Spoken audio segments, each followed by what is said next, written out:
महाभारत के किरदारों की बात करें तो कुछ नाम तो एकदम सामने आते हैं, नायक, खलनायक। पर आज हम एक ऐसे किरदार को देख रहे हैं जो शायद इन सीधी श्रेणियों में फिट नहीं होता, शकुनी। हाँ बिल्कुल। हमारे पास शकुनी महाभारत का चालाक सूत्रधार नाम के लेख से कुछ अंश है और आज हम इसी पे थोड़ी गहराई से बात करेंगे। हाँ, शकुनी का नाम आते ही मतलब अक्सर एक नकारात्मक छवि ही बनती है। वो चौसर का खेल याद आता है। हाँ बिल्कुल। पर क्या उसकी कहानी सिर्फ उतनी ही है या उसमें और भी पढ़ते हैं, यही समझने की कोशिश रहेगी आज। सही कहा। तो कहाँ से शुरू करें? शकुनी की पृष्ठभूमि से। हाँ, वहीं से करते हैं। वो गांधार का राजकुमार था और गांधारी का भाई। और लेख कहता है कि उसकी नफरत की जड़ें तब गहरी हुई जब उसकी बहन गांधारी का विवाह अंधे धृतराष्ट्र से तय हुआ। उसको ये अपमान लगा है ना, गांधार का अपमान। हाँ बिल्कुल। और बात सिर्फ बहन के विवाह की नहीं थी।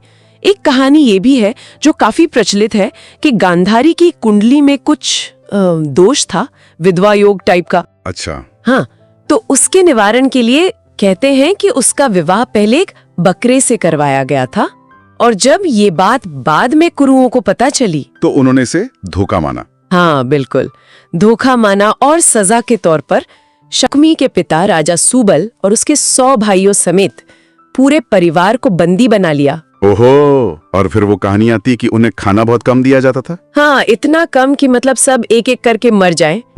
तो फिर राजा सुबल ने ये तय किया कि सारा खाना जो भी थोड़ा बहुत मिलता था वो शकुनी को दिया जाए, ताकि वो जिंदा रहकर बदला ले सके। हाँ, क्योंकि वो सबसे बुद्धिमान माना जाता था उनमें। और फिर वो बात कि उसने अपने पिता की उंगली की हड्डियों से वो पासे बनाए। सच में? ये कहानी सच है या सिर्फ एक प्रतीक? देखिए, स्रोत इसका जिक्र करते हैं। अब ये सचमुच हुआ या ये उसकी बदले की भावना की गहराई दिखाने का एक तरीका है, कहना मुश्किल है। पर ये दिखाता है कि उसका बदला कितना पर्सनल था। ये सिर्फ राजनीतिक नहीं था, ये बहुत ही गहरा पारिवारिक अपमान और पीड़ा का बदला था। तो ये नफरत, ये बदला उसके जीवन का मकसद बन गया। पर उसने सीधा रास्ता नहीं अपनाया, है ना? मतलब उसने तलवार नहीं उठाई शुरू में। नहीं, बिल्कुल नहीं।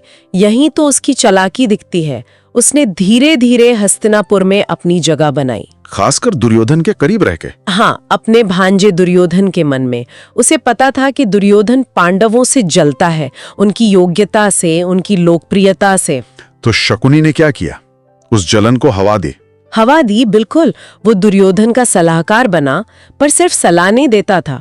वो उसकी इनसिक्योरिटीज को, उसकी ईर्ष्या को पांडवों के खिलाफ इस्तेमाल करता था। उसके कान भरता रहता था, मतलब मनोवैज्ञानिक खेल खेला उसने। हाँ, पूरी तरह से। उसे यकीन दिलाया कि पांडव ही उसके असली दुश्मन है, उसका हक छीन रहे हैं। और फिर आया वो महाभारत का सबसे कुख्यात अध्याय, चौसर का खेल। हाँ, वो खेल, वो सिर्फ एक खेल नहीं था, वो तो कुरु वंश के विनाश की शुरुआत थी एक तरह से। शकुनी को पता था कि युधिष्ठिर मना नहीं कर पाएंगे धर्म के नाम पर। बिल्कुल, युधिष्ठिर की धर्मपरायणता ही उनकी कमजोरी बनी और शकुनी के पास थे वो खास पासे।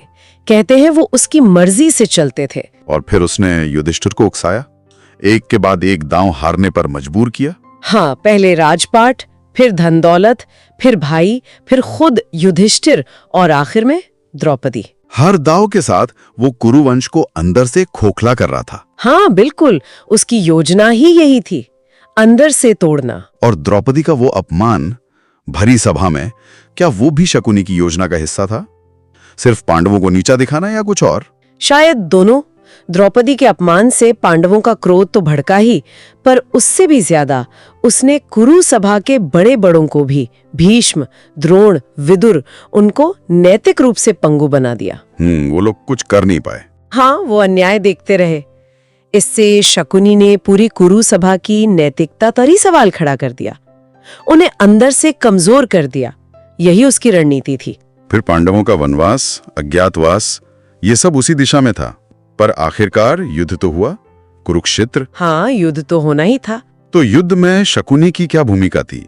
लेख कहता है कि उसकी रणनीतियों ने कौरवों को भीष्म और द्रोण जैसे योद्धाओं से दूर किया। इसका क्या मतलब है? देखिए, शकुनी कोई बड़ा योद्धा या सेनापति नहीं था, पर वो दुर्योधन का मुख्य सलाहकार था और उसने लगातार ऐसी सलाह दी जिससे कौरव खेमे में ही दरारें पैदा हों। अच्छा, कैसे? जैसे भीष्म और द्रोण युद्ध के कुछ नैतिक नियमों का पालन करना चाहते थे, पर शकुनी और दुर्योधन का लक्ष्य सिर्फ जीत था, चाहे जैसे भी मिले। तो शकुनी ने दुर्योधन को इन अनुभवी योद्धाओं पर शक करने के लिए उकसाया, उनकी निष्ठा पर सवाल उठाए। तो इससे कौरव सेना की एकता कमजोर हुई। हाँ बिल्कुल, विश्वास कम हुआ।